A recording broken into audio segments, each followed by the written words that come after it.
Derrota vexatória do Cruzeiro pro Atlético na Arena MRV. Uma escalação que ninguém entendeu, uma postura omissa dentro de campo e não deu outra. Derrota, Cruzeiro perde a invencibilidade na Arena MRV, uma coletiva completamente confusa e agora a análise do comentarista Diego de Leon aqui no canal Cruzeiro Esportes. Vai que é sua, de Leon. Vamos lá, pessoal. Terceira rodada do Campeonato Brasileiro, Atlético 3, Cruzeiro 0. Vamos falar um pouquinho aí dessa coletiva do Seabra. Eu, no meio de semana, elogiei a coletiva do Seabra justamente porque ele respondeu as questões que foram levantadas ali pelos setoristas, né, que estavam no momento ali. Hoje eu já não gostei da entrevista e mais uma vez caiu no padrão SAF Ronaldo. Quando ganha, consegue responder. Quando perde, não assume os erros. Isso é um padrão da SAF Ronaldo. Todos os treinadores. Gente, perdeu, reconheça o erro. Reconheça a superioridade do seu adversário. Fala os nomes dos erros. Ó, eu errei, nós erramos aqui. E essa semana agora a gente vai trabalhar. Essa semana não vai dar para trabalhar, mas nós vamos conversar, nós vamos entrar lá no auditório, nós vamos ver os lances e vamos corrigir. Porque não pode estar acontecendo no Cruzeiro, todo jogo o Cruzeiro tá tomando gol que vem pelas beiradas, pelas laterais. Bola alçada na área do Cruzeiro é um Deus nos acuda.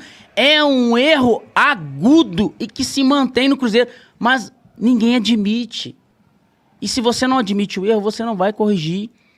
Então hoje eu não gostei da entrevista do Seabra, muito teórico, uma teoria muito longe da prática, sabe? Não gostei.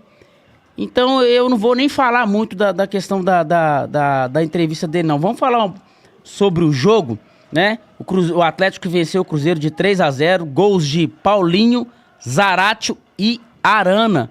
E esse último gol, contando com uma falha do goleiro Anderson. O segundo gol, o do Zaratio, o Atlético trocou passes durante, se eu não me engano, 1 minuto e 10 segundos.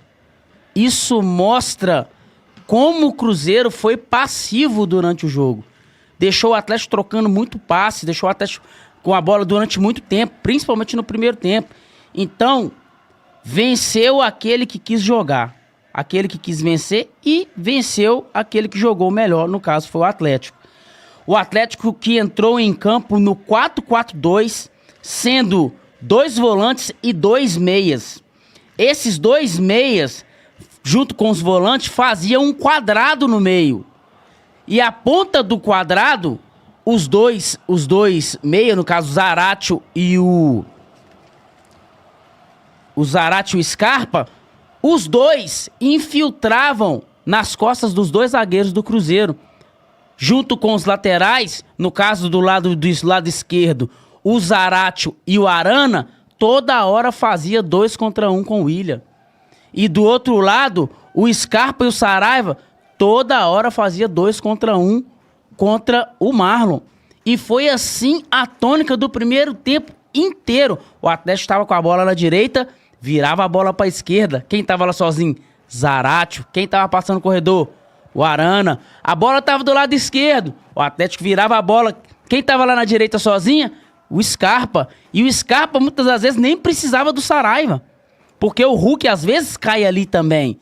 Então, a tônica do primeiro tempo foi toda essa. Então, o Atlético jogou no 4-4-2, um quadrado no meio. Nas 2 pontas tinha Zaratio e Scarpa, que com a bola davam profundidade pelas beiradas e dava dinâmica no meio, gerando sempre 1 contra 1, uma superioridade numérica. O Cruzeiro no mesmo 4-4-2, só que o Cruzeiro joga num losango, né? Você tem ali o Machado na ponta de um losango e o Matheus Pereira na outra ponta.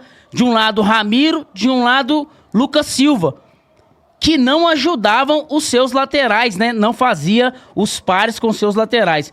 O primeiro tempo, o Atlético dominou completamente o Cruzeiro, dominou as ações totalmente, né? O Cruzeiro totalmente apático. No segundo tempo, o Seabra mexeu na equipe e o Cruzeiro melhorou talvez ali um pouco, ou mais pelo Atlético ter tirado o pé, tá, galera?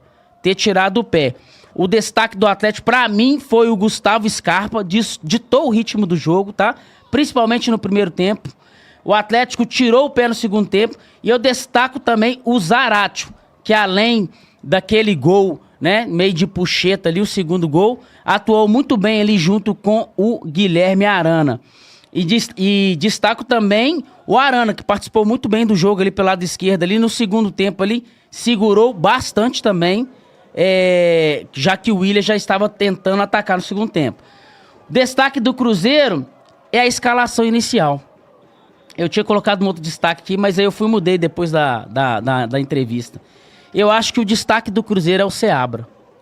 Destaque negativo, né? O destaque do Cruzeiro é o Seabra. Destaque negativo, porque positivo não teve ninguém hoje. O Cruzeiro não teve nenhum destaque hoje positivo. O Matheus Pereira não jogou mal, mas passou em branco. Então, o destaque para mim é essa escalação pífia do Cruzeiro, que é uma repetição das últimas escalações, e o desânimo desde o início de todo o time. O Cruzeiro entrou desanimado. O Cruzeiro entrou querendo perder o jogo. O Cruzeiro entrou numa pressão muito baixa, muito aquém daquela que um clássico precisa e necessita. Então o Atlético mereceu a vitória, o Cruzeiro não ofereceu nenhuma resistência, ficou até barato, tá, gente? Ficou barato, porque se o Atlético joga o segundo tempo como jogou o primeiro, meu amigo, era 5, 6, talvez até 7, tá? Então ficou barato o placar, apresentado poderia ter sido mais. O Seabra poderia ter escalado um time mais competitivo, com menos volante, menos zagueiro, priorizando o ataque, mas infelizmente parece que essa não é a visão do Seabra e não é a visão da SAF. Agora, fica pra terça-feira contra o La Calera lá no Chile, né? Será que vai ter as mesmas repetições? As mesmas escalações, os mesmos atletas, os mesmos comportamentos, os mesmos erros e a mesma entrevista? Porque a entrevista hoje do Seabra foi ridícula.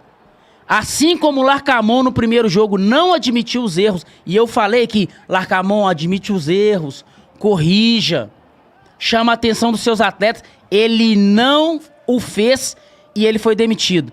E hoje eu olhei pro Seabra e tive o mesmo sentimento de um cara que não quis reconhecer os erros, não quis valorizar a vitória do seu adversário, não teve a humildade. Então eu espero que terça-feira, lá no Chile, tudo isso melhore, Diogo.